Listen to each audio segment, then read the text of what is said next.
Senate. Got a couple of candidates here, I believe. Duke Buckner is next. Running for U.S. Senate, incumbent Lindsey Graham did not make it. Couldn't make it being on the air either. You know? Duke, good to see you. You got 5 minutes or so. Thank you. Thank you. Good afternoon, Anderson. My name is Dwayne Buckner, but my friends call me Duke. And I'm from the great city of Walterboro, South Carolina, the home of the movie Radio. And I'm here to let you know that it is time for the righteous to govern our nation. Let me say that one more time. It is time for the righteous to govern our nation. Now more than ever, we need godly men and women at the helm of our government making decisions, because the decisions that they make have a profound effect upon you and I. And so we need folks up in Washington, D.C. who can hear from the Lord and be able to make the right decision. And that is not happening right now. I was born and raised in Walterboro. Walterboro is my home. Graduated from Walterboro High School in 1990, went off to South Carolina State, got my BA degree in English education. And afterwards I taught middle school English, 7th grade. Any middle school teachers out there? Any elementary school teachers? High school teachers? Well, you know how it is in the classroom. So I taught. And then I taught at the high school, and then my wife, who's standing right there, we decided we wanted to go in the newspaper business. So we started a weekly newspaper, and we published a paper for 6 years.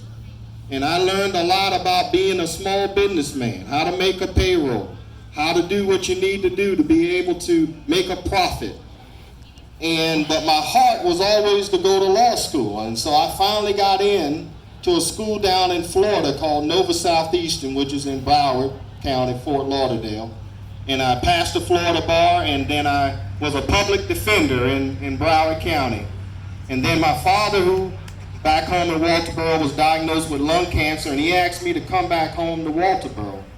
And so I came back in 2009, ran for the Walterboro City Council and was elected, took the South Carolina bar and passed. And so I've been practicing law in the great state of South Carolina for the last 8 years.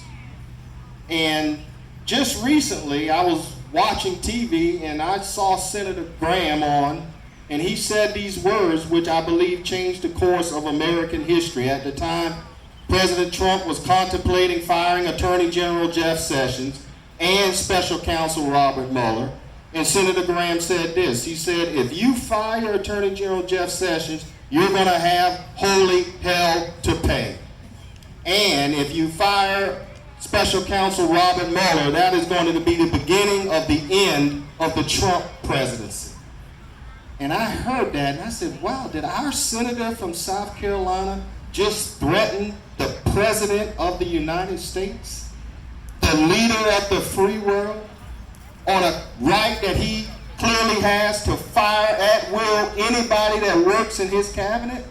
And that bothered me. It bothered me very, very much, because President Trump came to my hometown of Walterboro, South Carolina when he was campaigning, and I heard him speak about how he wanted to build a wall in order to stop the flow of illegal immigrants coming into the country. How he wanted to cut regulations and taxes so that our economy could grow and we could be prosperous again. How he was going to force NATO countries to pay their fair share because the United States was footing the bill for the security of the entire world. How he was going to make sure that America would be made great again by putting America first. And I heard the president's heart in that. And after he got finished speaking, I said, I am going to vote for this man because he is speaking the truth.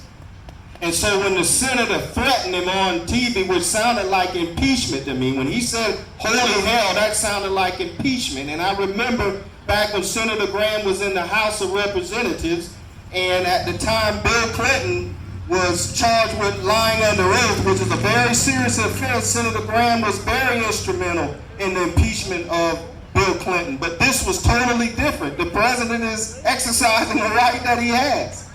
And then when you fast forward 2 years later, our president was impeached by House Democrats.